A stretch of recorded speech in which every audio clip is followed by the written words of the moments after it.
അങ്ങനെ കഴിഞ്ഞ ഒരാഴ്ചത്തെ ഫുൾ റെസ്റ്റിന് ശേഷം ഇന്നാണ് കേട്ടോ മക്കൾ രണ്ടുപേരും കൂടി ഒന്ന് സ്കൂളിൽ പോണത്.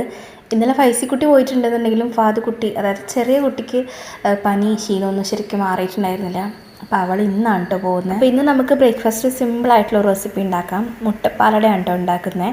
അപ്പോൾ ഒരു ബൗളിൽ മൈദ, പിന്നെ മുട്ട, ഒരു സ്പൂൺ അല്ലെങ്കിൽ 2 സ്പൂൺ പഞ്ചസാര, ഒരു 1/4 ടീസ്പൂൺ ഉപ്പ്, മഞ്ഞൾപ്പൊടിയും കൂടി മിക്സ് ചെയ്തിട്ട് നന്നായിട്ടൊരു ബാറ്റർ പോലെ ആക്കി വെക്കുക. നമ്മുടെ പാൻ കേക്കിൻ്റെയൊക്കെ ഒരു ബാറ്റർ ഉണ്ടാക്കുക, അതേപോലെ അത്യാവശ്യം നല്ല തിക്കായിട്ടുള്ളൊരു ബാറ്റർ റെഡിയാക്കി വെക്കുക. മാവ് നമുക്ക് റെസ്റ്റ് ചെയ്യാൻ വെക്കേണ്ട ആവശ്യമൊന്നുമില്ല കേട്ടോ. ഇനിയിപ്പോൾ ഞാൻ മക്കൾ വരുമ്പോൾ ചൂടോടുകൂടി ഉണ്ടാക്കാമെന്ന് വിചാരിച്ചിട്ട് മാറ്റി വെച്ചു എന്നുള്ളൂ.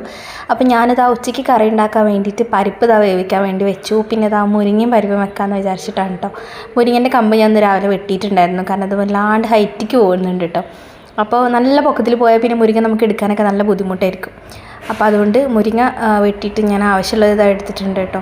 അപ്പോഴത്തേക്കും പരിപ്പൊക്കെ നന്നായിട്ട് വെന്ത് വന്നിട്ടുണ്ടായിരുന്നു. അതിലേക്ക് മുരിങ്ങ ആവശ്യത്തിനുള്ള ഇട്ടു. പിന്നെ നോക്കുമ്പോൾ കുറച്ച് കൂടുതലായ പോലെ പിന്നെ കുറച്ച് മുരിങ്ങ ഇങ്ങോട്ട് തന്നെ എടുത്തിട്ടു കേട്ടോ. കാരണം മുരിങ്ങ കൂടുതലാണെങ്കിൽ ടേസ്റ്റ് ഉണ്ടാവില്ല. അങ്ങനെ ചായയും വെച്ച്, കട്ടൻ ചായയും വെച്ചു. പിന്നെ നമ്മളത് ആ മുട്ടപ്പാലട റെഡിയായി. മാവ് ഇതേപോലെ നമ്മൾ സാധാ ദോശ ഉണ്ടാക്കുന്ന പോലെ തന്നെ ചുട്ടെടുക്കുക. പിന്നെ ഈ ഒരു മിക്സ് തേങ്ങയും ശർക്കരയും കൂടി ഇങ്ങനെ ജസ്റ്റ് നെയ്യിൽ ഇങ്ങനെ സോട്ട് ചെയ്തെടുത്തുള്ള ഒരു മിക്സാണ് കേട്ടോ. നല്ല ടേസ്റ്റാണ് കേട്ടോ. ഇതിൻ്റെ ഉള്ളിൽ വെച്ചിട്ട് ഇങ്ങനെ കഴിക്കാൻ വേണ്ടിയിട്ട് നല്ല മധുരം ഉണ്ടായിരുന്നു. മക്കൾക്ക് രാവിലെ ബ്രേക്ക്ഫാസ്റ്റ് ഒക്കെ കഴിക്കാൻ നല്ല മടിയാണെങ്കിൽ ഇതേപോലെ ഒന്ന് ഉണ്ടാക്കി കൊടുത്താൽ അവർ എന്തായാലും കഴിച്ചോളൂ കേട്ടോ.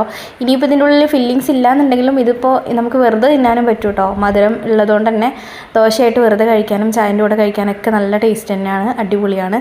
അപ്പോൾ കഴിക്കാത്തവരൊക്കെ ഒന്ന് ട്രൈ ചെയ്തു. അങ്ങനെ ദോശ ചുടുന്നതിൻ്റെ കൂടെ തന്നെ ഞാൻ തേങ്ങയും കൂടി ഒന്ന് അരച്ചെടുത്തിട്ടുണ്ടായിരുന്നു നമ്മുടെ മുരിങ്ങക്കറിയിലേക്ക് വേണ്ടിയിട്ടുള്ളത്. അങ്ങനെ അരപ്പും കൂടി ഒഴിച്ചു കൊടുത്തു. നമ്മുടെ മുരിങ്ങക്കറിയും റെഡി ആയിട്ടുണ്ടായിരുന്നു. അപ്പോൾ ഇന്നത്തെ രാവിലത്തെ വിശേഷങ്ങൾ ഇത്രയേ ഉള്ളൂ കേട്ടോ.